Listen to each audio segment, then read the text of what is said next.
Hello, ladies and gentlemen. Thank you for standing by. Welcome to our webinar presented by HR Direct, Onboarding 101, your guide to successfully welcoming new hires.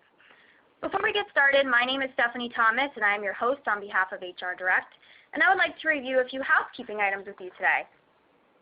Please note that during the presentation, all participants will be in a listen-only mode, and you should be able to hear audio streaming through your computer. You may also call in with the conference line number in your reminder email if for some reason you cannot have audio streaming through your computer and you have any issues.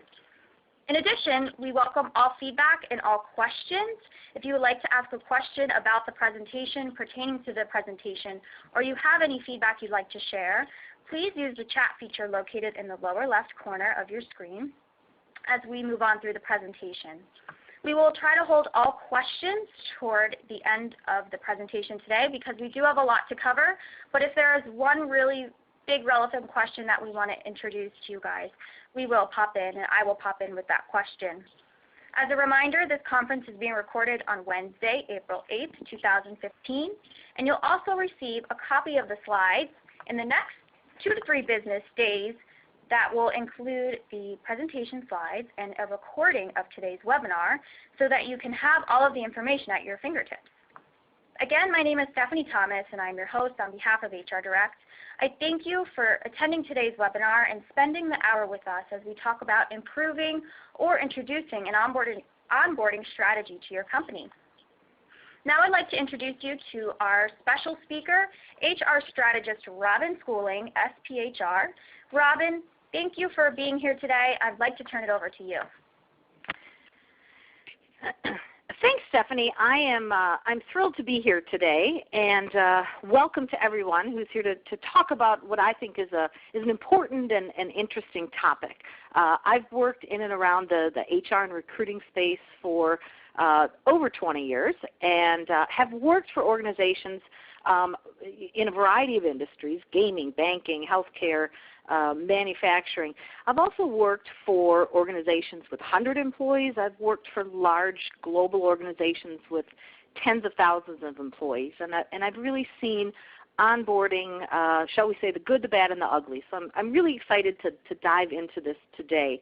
A little bit about me: I'm sitting in hot, humid, sunny Louisiana and looking forward to one of our great events this weekend, the French Quarter Festival. So let's move on to not necessarily a festival, but a little bit of a party today as we talk about onboarding.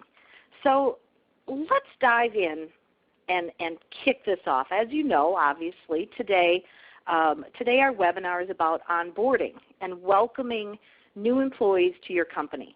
And to really understand what we're talking about today and just how encompassing your onboarding program should be, you want to remember, first thing, what it was like to be a new employee. You know, once you're on the employer side, or if you've been in a job or with a company for a while, things become quite familiar, and it can be hard to see things from a new employee's point of view. So that's really the first point that I want to make. Kind of put yourself in the new employee's shoes. But before we kick off, let's take a quick poll. I'm interested to find out what everyone is doing right now. So if you could participate in this poll, how does your organization welcome new hires? Do you have an onboarding and orientation process? Do you have something formal, or do you just convey all the necessary information to new hires as it comes up? Do you have separate orientation and onboarding programs? Do you view those as two separate things, or do you just focus on orientation as opposed to onboarding? We're going to clarify what I mean by that as we go on today. So we're getting quite a good response here, and it's really quite interesting. Most people, it's really sort of evening out actually quite a bit here. I think we can probably close this poll now. I think we're just about at the end of our responses. And let's take a look at what we've got. Pretty even distribution here among our attendees. About a third of you have an onboarding and orientation process. About a third of you consider it as an orientation process. And about another third have what you would call an informal orientation. And of course, we know how these things go, so there are certainly some folks that don't necessarily have a defined process in place. Interesting, very good, good. So we're kind of starting with a clear sense of where everybody is right now. So let's dive into what we're going to talk about. You know, since you've all signed up for this webinar and are watching and listening now, clearly you recognize that onboarding is important. But I do want to bring up a few numbers to show you just how important onboarding is. There was a study in 2014 conducted by Burson, by Deloitte, and they found that 4% of new hires will quit after a disastrous first day. Now that might not seem like a lot, 4%, and really how many employees truly, you know, even have a disastrous first day. But let's look at that second number. That second number should give you some pause because 22% of employee turnover occurs in the first 45 days of employment. That's just a month and a half. So aside from the inconvenience of replacing a new hire, the missed deadlines, the extra work that current employees have to pick up, necessary tasks not being completed, turnover, of course, costs companies quite a bit. So think about all those costs associated with turnover, how much you spend to place job advertisements, or the work hours lost when those involved in the hiring process have to take the time to conduct interviews and read through resumes and talk with candidates. And then, of course, there are the training costs along with additional associated fees that maybe come into play with, you know, recruitment agencies or benefits or unemployment costs. It all adds up, and it adds up fast. And there are certainly various formulas you can use to calculate what that exact dollar amount is, what's the cost to replace an employee. But the general cost that we sort of see across a lot of surveys and metrics that are tracked on these things is that it can cost 150% of an employee's annual salary to replace them. So improving your onboarding process can help lower those costs associated with turnover, and obviously by doing so save your company a lot of money. So certainly a financial incentive to talk about onboarding. So what else are we going to talk about today? And what do I mean exactly by onboarding? Let's kind of start with that, because onboarding is much more, so much more than just filling out paperwork. Although there are, of course, forms that you're legally required to fill out, I personally like to think of onboarding not as an event or a one-day, you know, thing that happens in our organization. We often think of onboarding in that way. Onboarding is not an event, but rather I like to think of it as an experience. And that onboarding experience begins as soon as you've extended an offer, had it accepted, and it continues, that onboarding continues really well past that first day of employment. There's a researcher who's done quite a bit of work on this. Her name is Dr. Taylor Bauer, and she has a great definition that I really like. She defines onboarding as the process of helping new hires adjust to the social and performance aspects of their job quickly and smoothly. And she further breaks it down into four distinct parts. She talks about the 4 C's of onboarding: compliance, which is teaching employees the basic legal and policy-related rules and regulations. She talks about clarification, which is ensuring that new employees understand their new jobs and all the related expectations. The third C is culture, providing employees with a sense of the organizational norms, both formal and informal. And the fourth C is connection, helping the new employees establish the vital interpersonal relationships and the information networks that they need, again, to be successful. So thinking about those 4 C's, those are things that we will cover as we go through today's webinar. We'll cover all of those 4 areas. But let's start at the beginning. Let's take a look at the necessary paperwork and training that you're required to have for new hires. Then we'll get into some of those compliance-related aspects of onboarding, such as recommended training. And compliance is, of course, important, but as we've already said, onboarding needs to cover so much more than what is just legally obligated or recommended.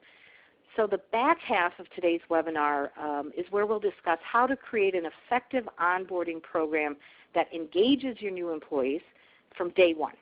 Even if you already do onboarding at your company, that section, as we get to that, is going to contain a number of tips and some best practices that may certainly help you improve your current program as well. And finally, once you've created or enhanced your onboarding, you need to make sure it's actually effective. So I'll go over some ways that you can evaluate and assess your onboarding to make sure that it's the best it can be. So let's dive in. Let's get started. First and foremost, let's take care of the basics. Let's go over the paperwork that you're required to complete on new hires. Now, I'm sure most of you already know this, but of course it's always good to have a refresher.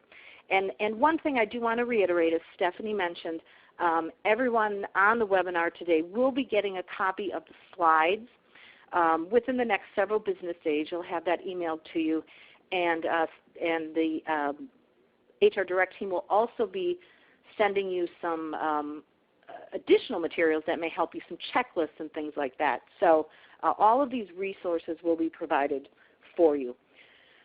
But let's take a look at legal obligations. You know, before a new employee can receive a paycheck, he or she, of course, has to complete a Form W-4, which helps you figure out how much federal income tax to withhold from paychecks. And similarly, many, but not all, many states also require you to withhold amounts for state income tax. These forms may vary widely by state. Some states have their own withholding forms, and some states use the same W form as the federal government. If your state has its own withholding form, that of course also needs to be filled out before the employee receives a paycheck. You know, and one of the common questions that I have heard a lot over the years is, do I need to have an employee, do I need to have my employees complete a new W-4 every year? And the answer to that is no. You can use that tax withholding election form that you have on file unless or until the employee changes and submits a new one. So once you have a tax withholding form on file, that is your record, that's your authorization to do that withholding until the employee would make a change to that. So that's our tax forms. Now let's talk about I-9 forms. Your I-9 forms, of course, are what verify that your new employee is authorized to work in the United States. The I-9 forms need to be completed within 3 business days of the employee's date of hire. Now obviously a best practice is to do this on the first day of employment.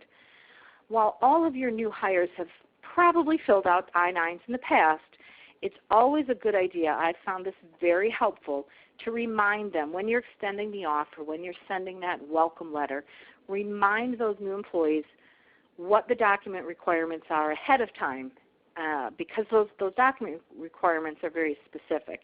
Now the I-9 form itself, of course, has a list of acceptable documents on the last page, so you can very easily provide your new hires with that list or direct them to the website of the USCIS, the U.S. Citizenship and Immigration Services website.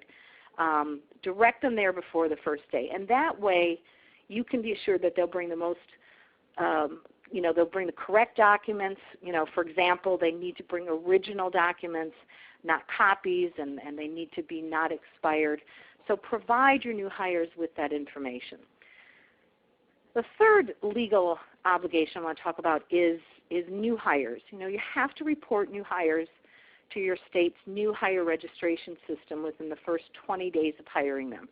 So for this, most states require you to fill out a new hire reporting form, although of course many states now allow you to do this online. So make sure that you are aware of your state's requirements and where you access that information.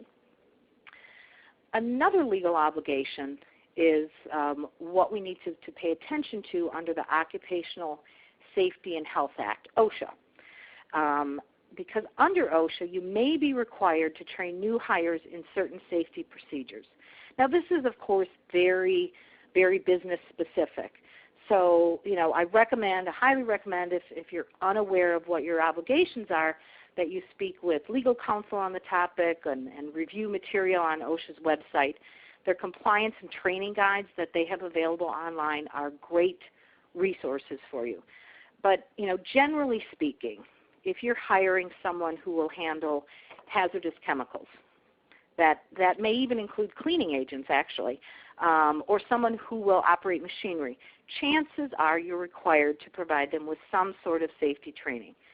So depending upon your industry, you may be required by OSHA to conduct even more in-depth safety training. Again, it's something that varies widely by business, by industry, and by position.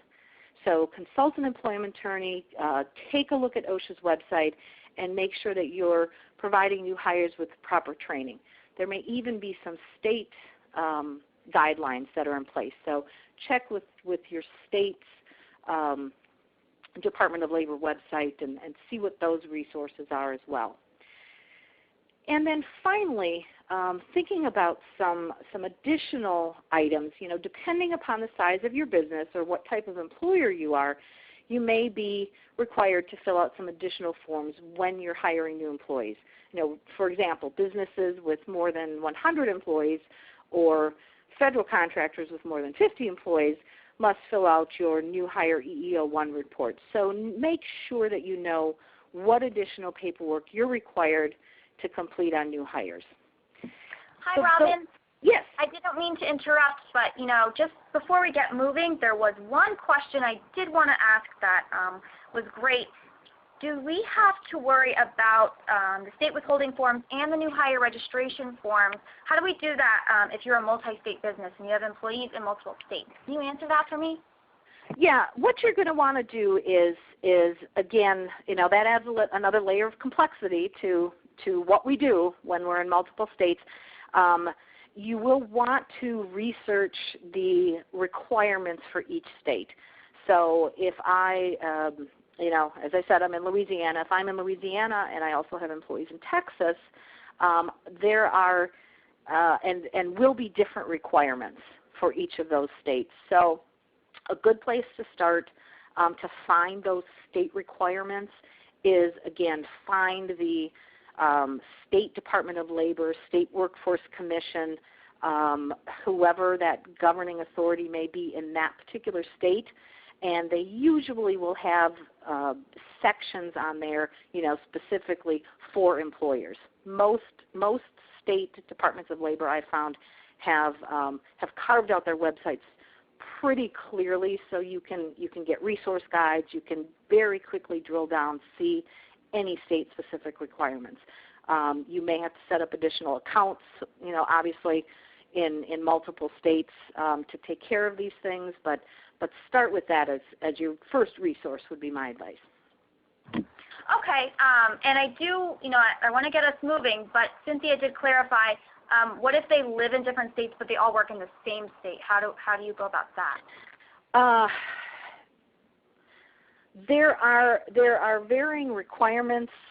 Again, what you're going to want to do is look at, and it may be a combination of things. It's the place of the business, but the tax requirements will go off of where that employee is living as well. So take a look at IRS guidelines. Take a look at some of those parameters around if they work in one state and live in another. So there are different things that may come into play with that.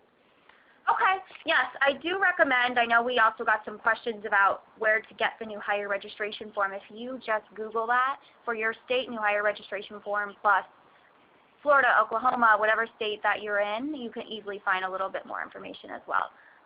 All right, so we can keep moving along. Thanks, Robin. Okay. So this slide that we just went through today are, the things that we must do. Those are the things that we just absolutely have to do. But there are also some things that we should do when we take a look at the compliance, from a compliance standpoint, things that we should do to protect our new employees. So as we talked about, OSHA requirements, as an example, will vary. OSHA recommendations, however, apply to most everybody who's listening today, regardless of your industry. So what do I mean by that? Well, new employees, regardless of industry, should receive some sort of general safety training that covers things like your emergency action plan, fire safety procedures, medical or first aid policies, at a minimum. Those are really sort of the nuts and bolts of what you want to cover in general safety training.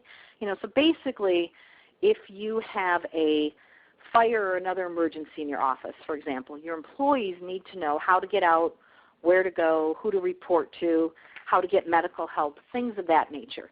So giving this information to your employees is highly recommended. It can save lives. In case of a catastrophic event, it certainly comes into play. So while it's not legally required, basic safety training should be covered during onboarding. And this information, of course, helps your employees and helps and safeguards your business. Another kind of training that I highly recommend is sexual harassment training. And of course, there are some states, such as California and Maine and Connecticut, where it's required for some employees. Now, I'm sure we all know and have heard or experienced, personal stories from folks, about the dangers of sexual harassment. But just to review, sexual harassment is a form of discrimination, and it violates Title VII of the Civil Rights Act, and it's regulated by the Equal Employment Opportunity Commission, the EEOC.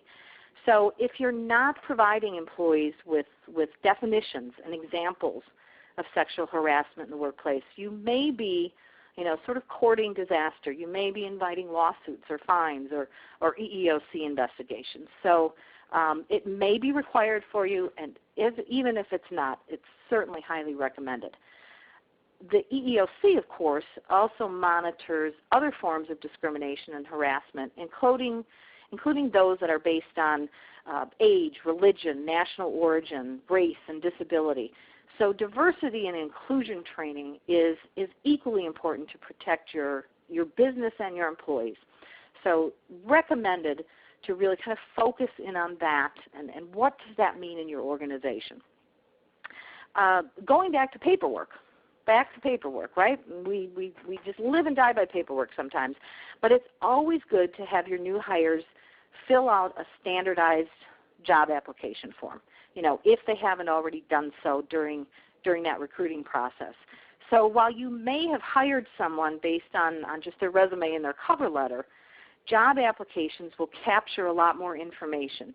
And your job application is going to include things like a statement that applicant will sign where they make an attestation. They verify that the information that they're providing is true and correct, and they're allowing you as part of that application to conduct background checks and things of that nature. So really take a look at your job application forms and explore that process. Highly recommended that you capture that information separate than the resume, if that's what you've been using to hire.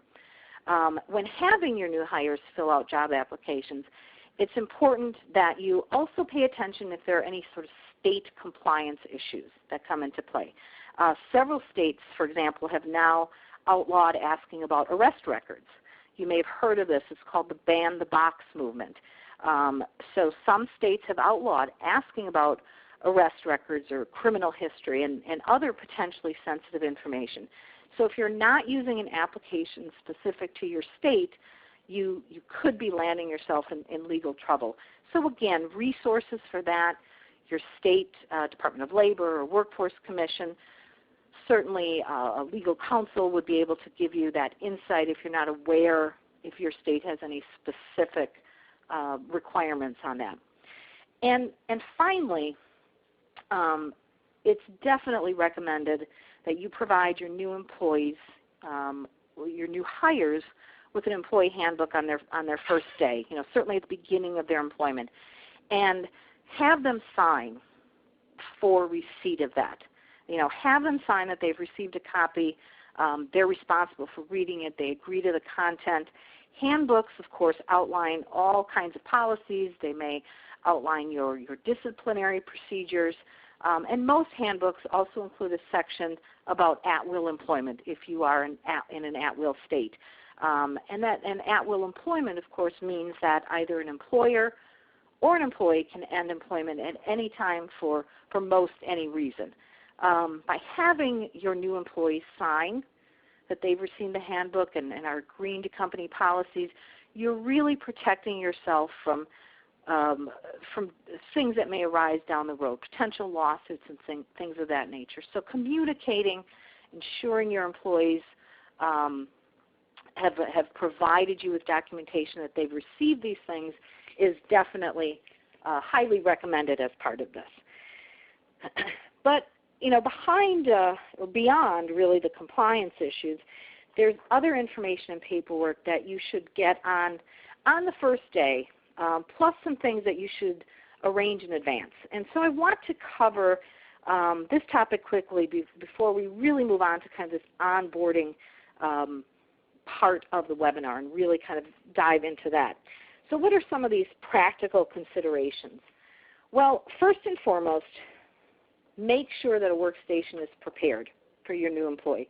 It should go without saying, but frankly, you might be surprised at how many employers aren't prepared on the first day. If the area was previously occupied by another employee, make sure that it's cleaned out. Make sure it's empty. It's not a great first impression to present a new employee with a dirty, dusty desk full of, tchotchkes and knickknacks and even worse, trash or old food or things of that nature. So have a nice, clean workstation ready with a working phone. On a related note, the computer at that workstation needs to be ready for your employee too. Even if you use shared computers or don't currently have a machine for that employee but plan on getting one, make sure that logins and emails are set up in advance, and relevant security permissions should be granted. If there's any specific software that the employee needs, make sure that it's already installed. A third good tip really is if you have reception staff, tell them you have a new employee coming in and give them the name of the person. That way, of course, the staff are prepared to let you know when a new employee arrives, and your new hire will also feel like they're being included and welcomed. I was telling somebody just recently about a friend of mine who started a new job at a fairly large employer, showed up for her first day of employment. It had been prearranged. It was several weeks since she had given notice and made the arrangements to start at the new company. Showed up for the first day. No one had record that she was starting that day. Her new manager was out of the office for the morning. The receptionist had gotten no notification. There was nobody around. So this friend of mine, all excited for her first day of employment, ended up sitting in the lobby of the building until after lunchtime when her new manager came up. So you certainly don't want to run into those sorts of scenarios. So prepare for that. Think of that as part of the welcoming process for your new employees. And another thing to think about, back to paperwork, although of course this can be electronic as well. Your job applications may have retrieved a lot of basic information, but it's a good idea to make sure you're gathering everything else from your new hires, from your new employees. What do you need to populate your systems of record? What's the information you might want to have on hand? So have them fill out some sort of a job, an employee profile type of thing, gather contact information, emergency contacts, information of that sort. And finally, I'm sure your new employees will really appreciate this one. Make sure, another piece of information we want to gather, but gather that direct deposit information. Get those direct deposit forms completed. As you may have encountered, they sometimes take a while to process. Usually working working through a payroll company or through a payroll system and coordinating that with the bank often takes at least one payroll cycle to pre-note and notify the bank and to verify that account. So gather that direct deposit information as soon as possible from your employees, because then, of course, the sooner that happens, the sooner they can get their pay direct deposited, which, of course, everyone appreciates. So those are some practical considerations. And now that we've covered what you need to know, really what you need to do, kind of these compliance issues for your new employees, let's talk about what new employees need to know about you. So think back to, we kind of started off with that little memory exercise. Try to remember what it was like when you were a new employee somewhere. What were those burning questions and concerns that you had as a new employee? And that's really a good starting point to kicking off, planning, or adjusting any onboarding process to make it more effective. So let's take a look at that. And we're going to really dive into this by thinking of the five W's, the 5 W questions that we often kind of explore topics from. So let's think about who, what, where, when, and why. We'll explore the biggest questions your new hire probably has for each of these areas. But I'm going to actually start out of order because I really want us to drill down into the who and the where questions at the end. So they're often the easiest to overlook, but some of the most important ones for your new hire. So just a quick note here. When you're presenting this information, when you're formatting what your onboarding experience should be like, and you're thinking about how to present this information to new employees, don't turn it into, if you can, a speech or a monologue. It's very easy, especially when we have a group of new employees starting, to stand up in front of the room and sort of pontificate and just pass out information and talk to people. It's easy to convey things, PowerPoint after PowerPoint after PowerPoint, and really, death by PowerPoint. But onboarding, again, we're creating an experience for people. So onboarding should be as interactive as possible. Try to come up with ways to involve the employee with whom you're sharing that necessary information. Depending upon your style, your culture, sort of how you operate within your organization, you may create games. You may have quizzes. You may have worksheets. You may have activities that people do. You'll know what fits your style and fits your organization. But whatever you do, whenever you're presenting information, think about ways, consider options that you can get your new employees involved too.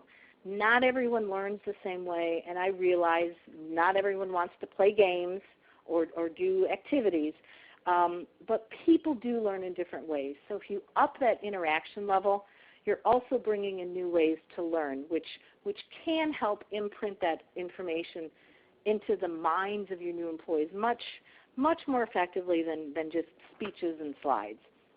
So think of it, again, really as an experience. What's that experience that you're creating?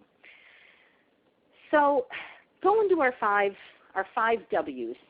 And again, we're going to be sending you these slides, so hopefully that will jog your memory to kind of go back and look at these 5 W's.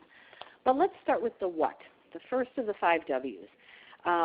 This one word could cover a whole host of questions, but the biggest one that most new employees usually have is, what are my benefits? You may have given new employees a basic overview of your benefits while you were recruiting them or during the hiring process, but now is the time to really dive deep and tell your employees about the plans that you offer. It's really, truly not enough to just do this verbally. Pull together some paperwork on it so employees can reference the coverage details. Brief, benefits at a glance, one-page sort of things are often what we use during that recruiting process. But once someone is on board, they need the meat. They need the details. You can easily tap into resources from your benefit broker. If you're working with a broker, we usually have that information or assist you in putting it together, or even the benefit provider themselves, your medical carrier, your dental carrier, probably have those resources already available that you can use to share with your new employees. And when I talk about benefits, that of course goes beyond just insurance or financial plans. Think about other perks.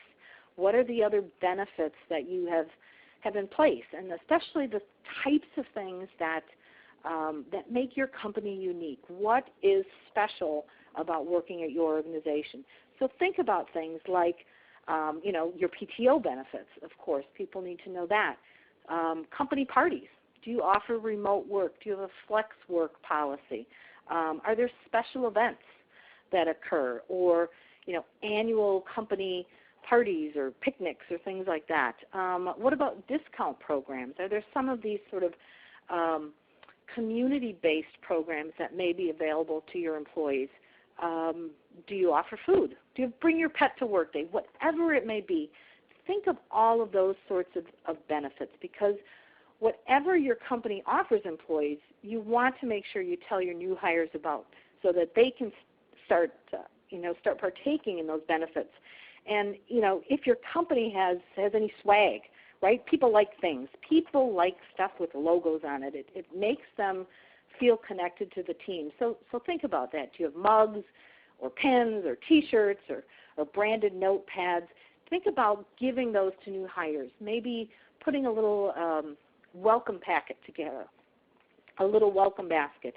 They're simple gestures that can help your new employees feel like part of the team, feel like part of the organization from the get-go. And that reinforces the brand of your organization. It reinforces your culture, all those things that you've communicated to people during the recruiting process.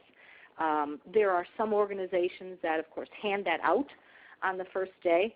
I've worked with an organization where that basket of goodies, that basket of swag, was actually bundled up and mailed to the new employee's home before day one. So they had already received all of that company-branded, goodies, the goodie bag, really, received that before they even walked in for their first day of employment. Really went a long way to getting that employee to feel part of the organization. Really a good idea. So that's our what. That's our what. And, it isn't enough just cover what benefits you offer. You also need to let your employees know when. So there's our second W, when. Think about how you're going to communicate that. When, for example, employees can start using those benefits. Now, I know that the when can I question can be quite open-ended, so it's cheating a little bit here, but it's still important.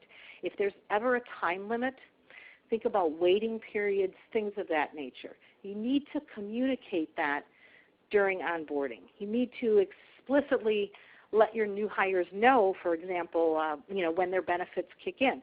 Especially, think about it when it comes to PTO. Different companies, of course, have different policies on PTO.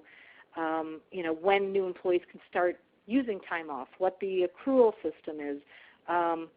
Think about when PTO may or may not be allowed at your organization. Some organizations have blackout periods, busy times when people can't access their PTO. So think about when people can access benefits. And, for other benefits, when can employees enroll in health care? When does the company start matching 401k contributions? When does the company start allowing employees to work from home, if that's one of your policies? When does the company decide if it's going to be closed for the day? Even if the benefit is allowed to be used immediately, that availability, that when, needs to be communicated clearly and stated clearly for that new employee. In addition, make sure to tell employees about when benefits will end. And I know it's something we often don't think about or like to think about when we have a brand new, fresh-faced, happy employee sitting in front of us. But, make sure you tell them when their benefits would end if they left the organization. So, for example, some healthcare plans may end on the last day of employment if an employee leaves. Some may end the last day of the month. So think about those whens as well. And another important when do I question is unrelated to benefits. And it's probably the most important of all. When do I get paid? Pay periods and processes definitely need to be covered during this onboarding process.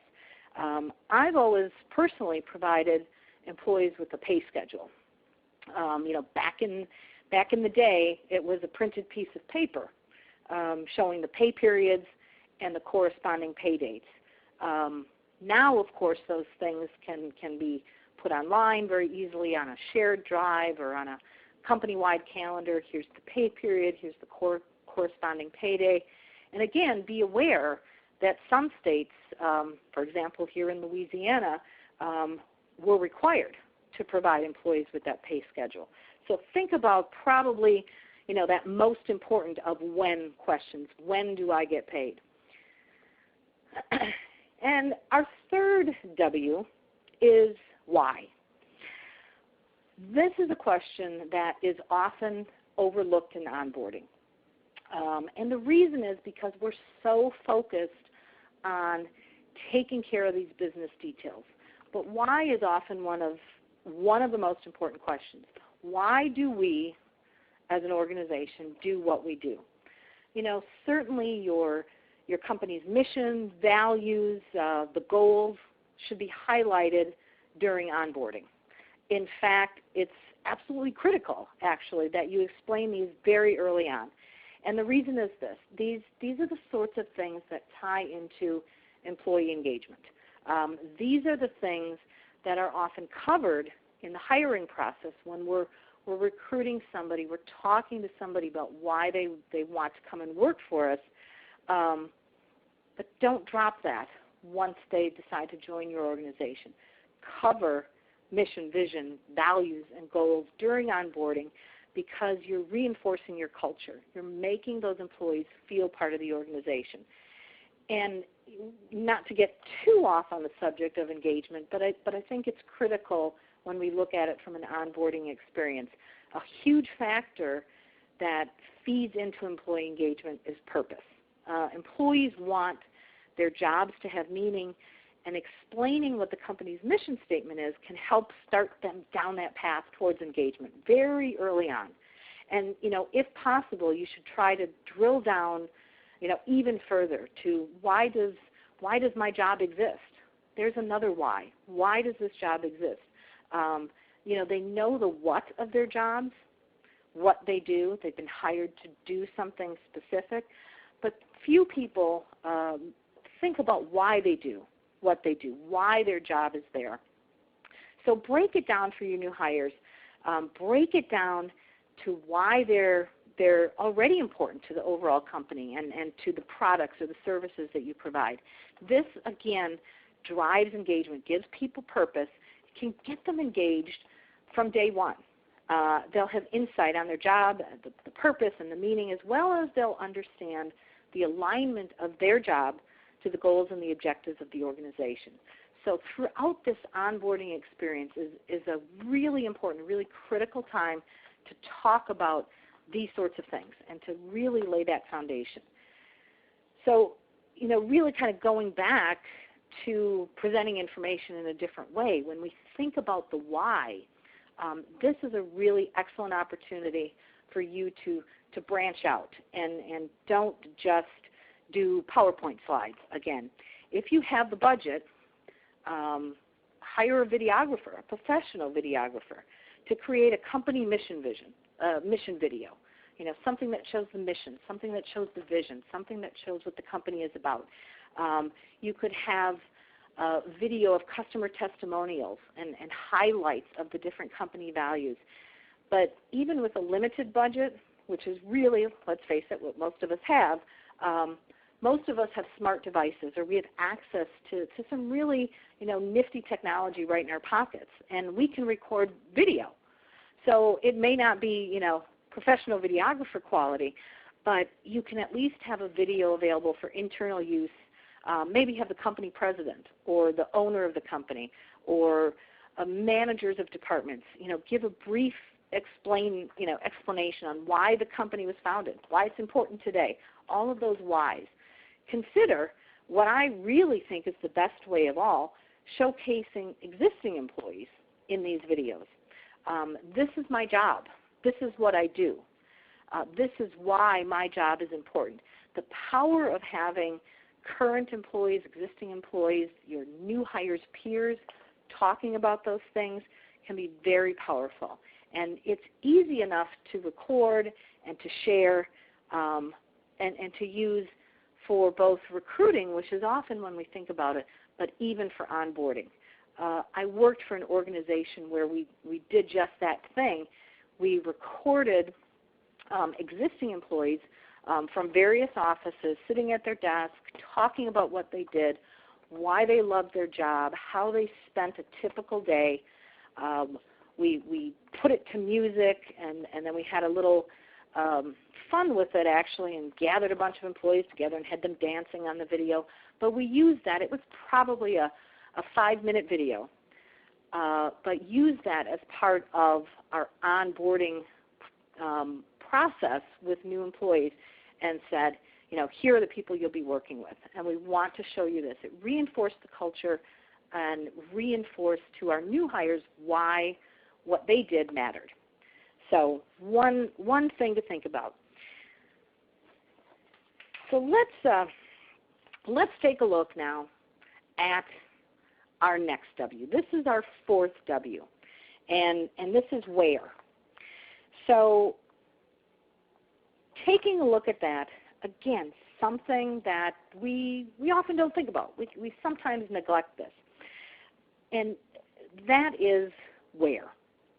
So even if your office is small, and I mean small, one or two rooms, you should still give new hires a tour. Point out where their desk is, where the restroom is, where the refrigerator is, where the boss sits, where to get supplies, where the break room is, where everybody eats their lunch. I know some of this, it may seem obvious, but I guarantee that at least one of those seemingly obvious locations will be unfamiliar for your new hires. Now, depending on the size of your office, it may make more sense to even point out where different departments are located as opposed to individuals. Certainly take the time to point out or to introduce your new employees to people that they'll work with regularly or departments that they may interact with regularly. Again, regardless of the size of your office, you should always point out where the people your new hire will be interacting with the most sit, where they can be located. Again, even if your office is just a handful of people, it's a question that your new employee will have. And if your office is large, you may even want to share a basic map of the layout of the building, so that employees can have a good overview of where things are. Tours can be very effective. And as I mentioned earlier, I've worked for small organizations with 100 employees. I've worked for large organizations with thousands of employees, sometimes in one location. So when I worked for a smaller organization at our primary building, we had about 60 employees. But our orientation and our onboarding process usually consisted of 1 or 2 new hires at a time. But every single person that came on board with the company was toured around the facility. And we spent a good hour to an hour and a half walking around the building, showing them where everything was located, introducing them to people, making sure that they had a good sense of the physical space and where they were. But that can even work in very large organizations. I've worked for one organization that had about 5,000 employees spread across a huge campus, and we hired and conducted onboarding of new employees every week, 15 to 30 new hires every week. So every week we spent a day with this whole group of new employees.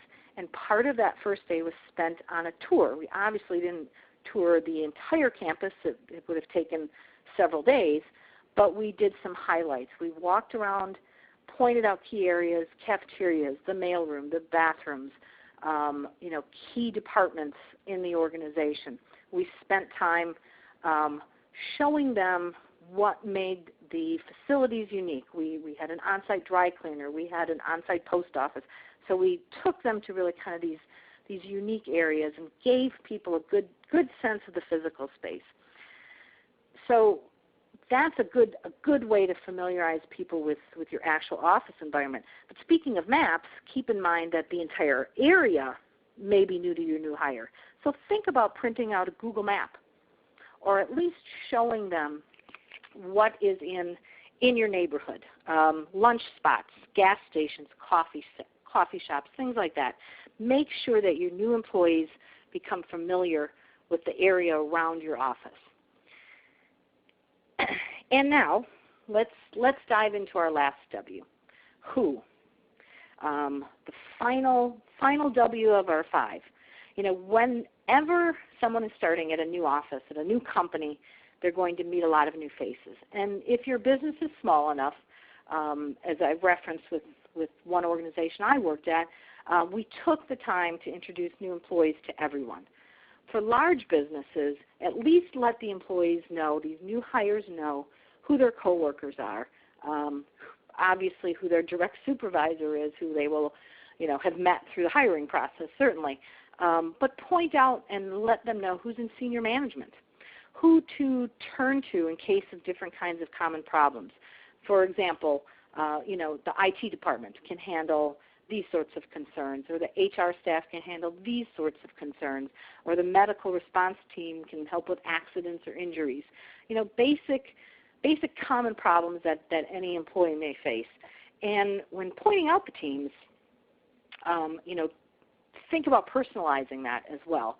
So it's not just the blanket IT department, but Cheryl in IT manages software problems if your email is not working. So try to personalize that as much as you can.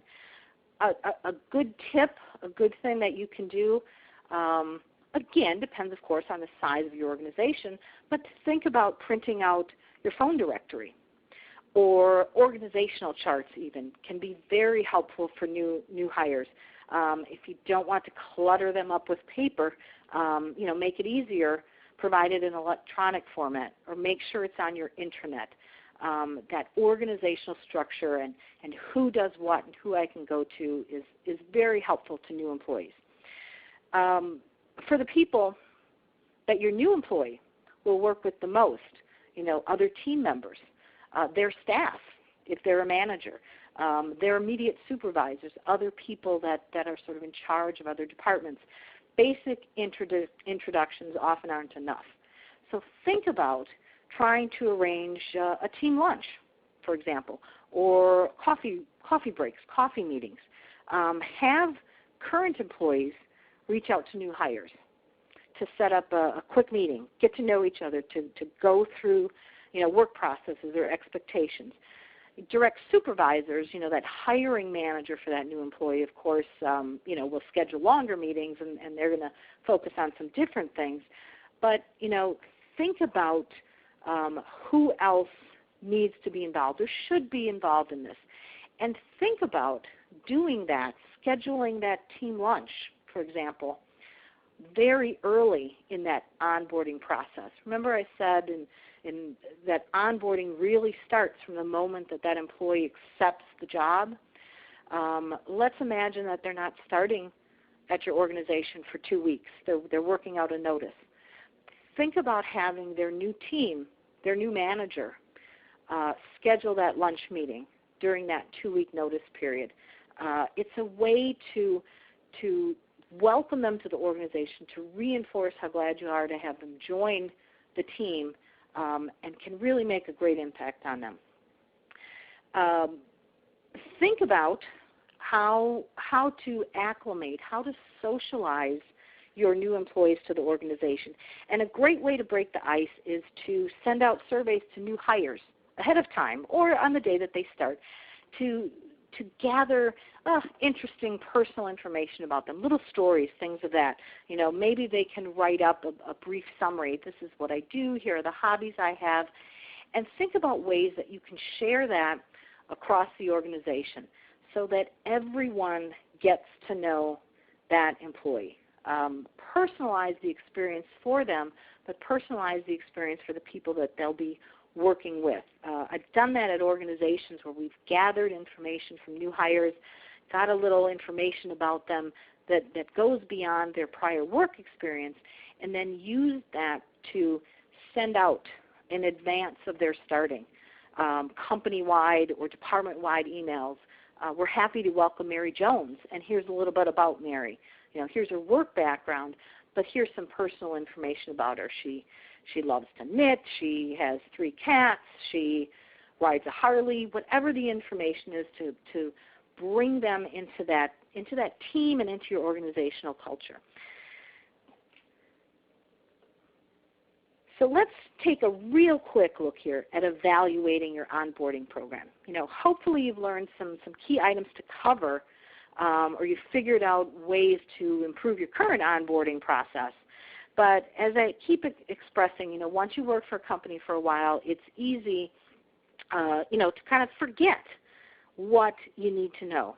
So think about how you're going to evaluate the effectiveness. So what can you do? First thing to do, and probably should go without saying, but you should always ask new hires if they have any questions during that onboarding process. You know, make sure you've addressed all their concerns and they have the information that you need. You know, the problem with that, of course, is, you know, people don't know what they don't know. So if you've forgotten to cover something, your new hire may not know to ask about it. So you want to encourage questions, but that's, of course, not your sole source of evaluation. So the second thing that you can do is take a look at your turnover rate. You know, we started with some statistics that talked about turnover. And, you know, if you're a numbers person or you work in a larger organization, this is sort of a key metric to start with. Think about calculating your turnover rate and how you're going to do that. You know, there was a study that was done in 2012. It's frequently cited when we talk about onboarding, and it's called the Allied Workforce Mobility Survey. And in that study, they found that companies lose 25% of all new employees within a year. You know, that's across industries and that's across geographies and across types of positions. But start, if you're not already tracking your turnover rate, using that as one of the pieces of data when you're evaluating your onboarding program. A third thing that you can do, and this is a really good tip, brings in a personal touch. Set up success check-ins with new hires. You know, set a schedule and who's going to do that and determine what's going to happen. So, for example, schedule a success check-in a week after your new hire starts, or maybe a month after, and then at the 6-month point, and then at the annual point, just to see how they're adjusting, or, you know, make sure that they don't have any additional questions that haven't yet been answered. And you can ask them and gather feedback from them. This is a really good thing to ask. Were there any surprises or things they wished they had known or been told about during onboarding, things that they didn't know? That's how you kind of gather some information to make adjustments, to make improvements to your onboarding process. And the fourth thing that you can do is to check in with your managers, the direct supervisors of these new employees. Managers interact, of course, with their employees more than the HR staff or the administrative staff or whoever's handling some onboarding details. So ask your managers for feedback. Ask them how they think their new employees are adjusting, how their new employees are adapting to their employees' their new hires have all that information that they need. New employees may turn to their colleagues and give feedback or ask questions. So, ask your managers, ask teammates, ask other employees, and really start to gather that data from a variety of sources and really evaluate and make adjustments as time goes on. So just a few final notes. We are just about at the top of the hour, and I just want to cover a few key points, the things that we covered today. Whenever you start talking about creating or improving an onboarding program, it's smart to put yourself in the new hire's shoes. Think back what it was like when you were a new employee. There's so much to see and so many people to talk to on a daily basis that it's easy to forget what it was like when we started at a new job. So start with that. Then think about those 5 W's. What are your benefits? When can I use them? Why do we do what we do? And on the big topics of who and where, leave no stone unturned. Really communicate. Make it a point to introduce your new hire employees to everyone. If you're a small organization or a large organization, find ways to do that. The C-suite staff, bring them into the organization, give them office tours, really help your new hires adjust to the environment, your culture, and how you do things. And don't forget, of course, the legal aspects of onboarding. Make sure you're filling out all of the proper paperwork, providing employees with any necessary safety training, all those things we covered at the beginning of the hour. And of course, while not everything was legally required, there are certain things that you will want to take a look at that are recommended to help protect your business.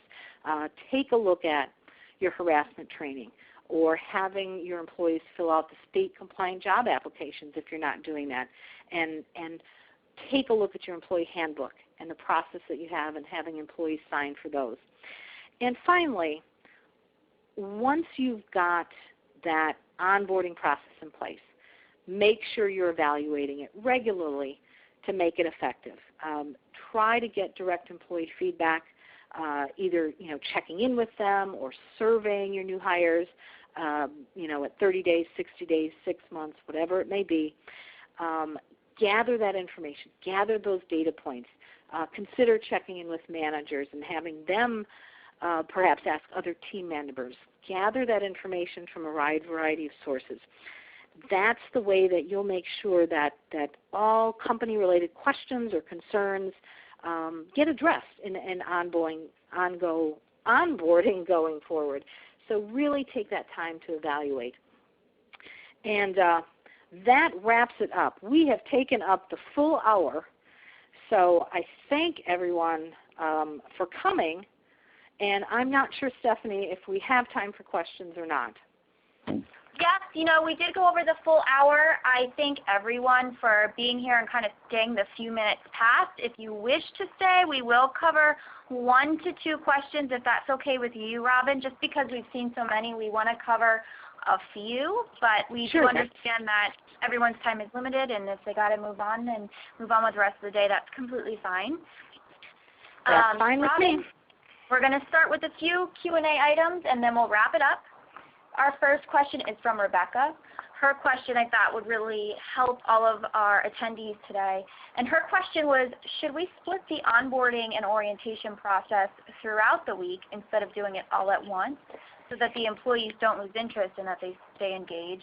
Her suggestion was maybe start them out with the new hire paperwork and then take them to the production floor for some training and then kind of do some more onboarding things later in the afternoon.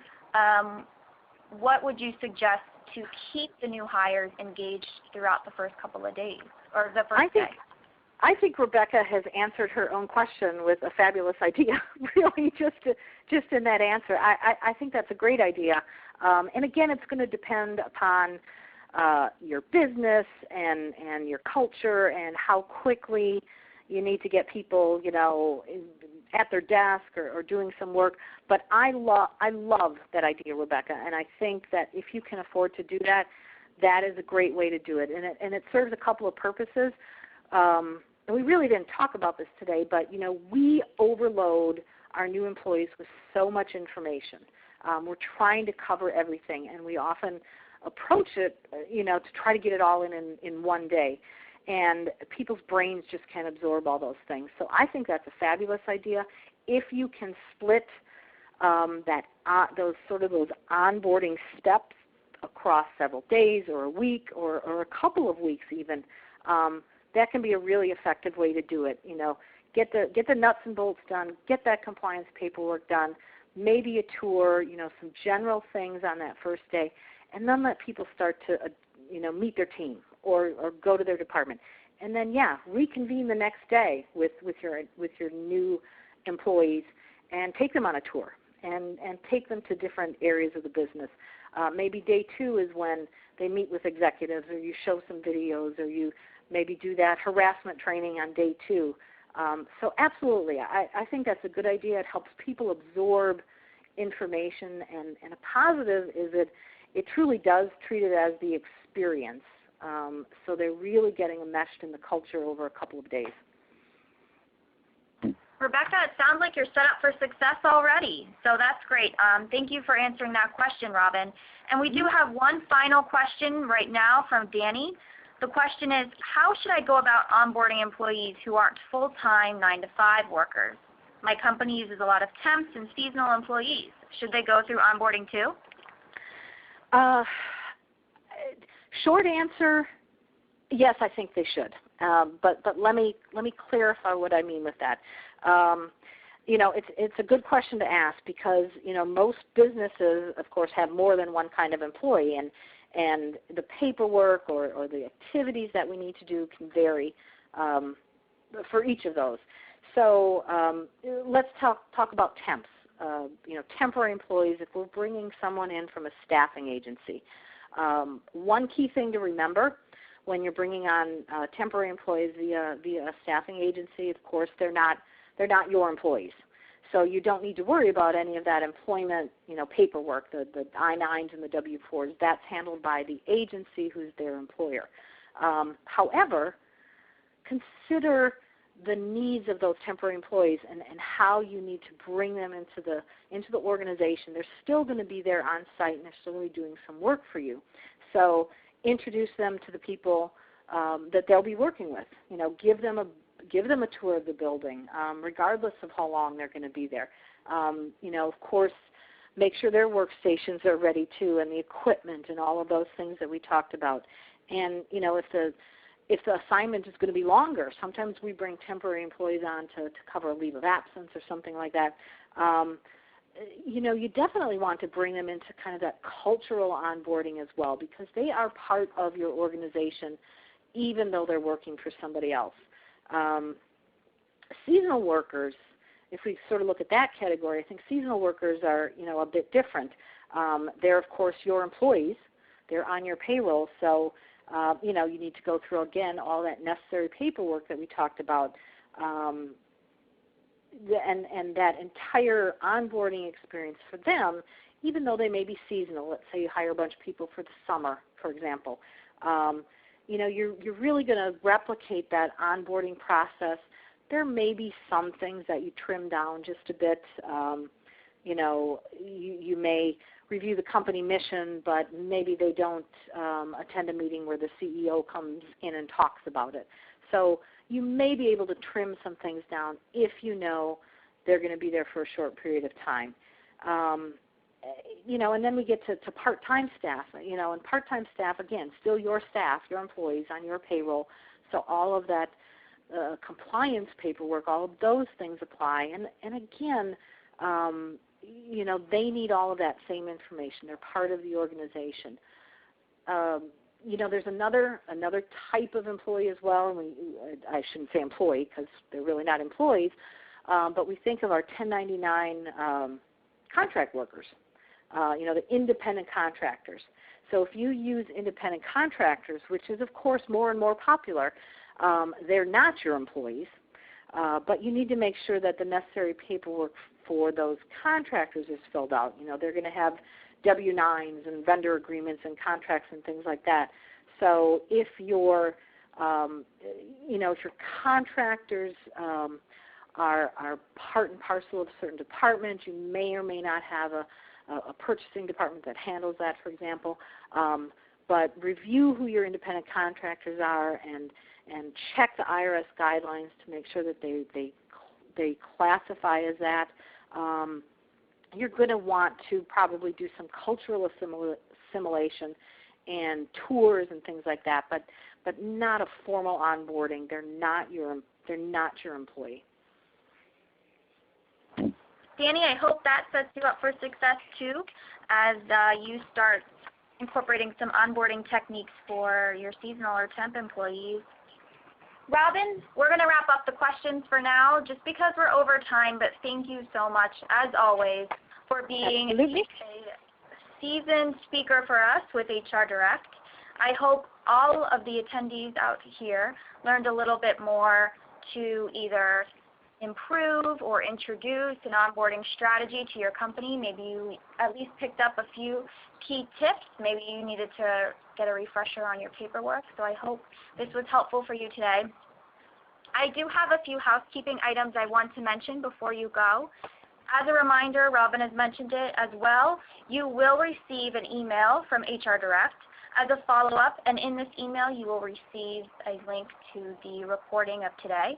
You will also receive a slide deck link as well, so you will have everything you need if you needed to catch up or you missed one or two moments from the presentation today. In addition, you'll also receive an exclusive onboarding checklist that we created just for you for registering today. We thank you so much for all of your submissions and your participation. And finally, I do want to ask you, when the webinar closes today, you'll be taken to a link for feedback that you can provide to us if you want to share any comments, anything that we can improve on, anything you liked. If you're looking for any specific topics from HR Direct, we'd be happy to help, so let us know what you thought of today's presentation. Finally, I'd like to invite you to our May webinar next month. It's going to talk about the state of hiring, how to comply with Ban the Box and other hiring laws. And if you're not sure what Ban the Box means, Ban the Box is a reference to the criminal history question on job applications and is now a policy in 14 states and nearly 100 cities. So if you're a covered public or private employer, you should attend this webinar to learn about the questions you cannot ask about an applicant's arrests or convictions on the actual application process. So we'll be continuing to talk about applications and hiring through here. And you must wait until the interview or offer to ask about these questions. We're securing a well-known employment lawyer for our presentation. A link to sign up for our May webinar on May 6th will be sent out as well in the follow-up email that you will receive. And we'll be sure to announce our speaker in the next few days as well. So be on the lookout for that as we start preparing for our May presentation. Thank you so much today, everyone. Thank you, Robin, again. And have a great day, everyone.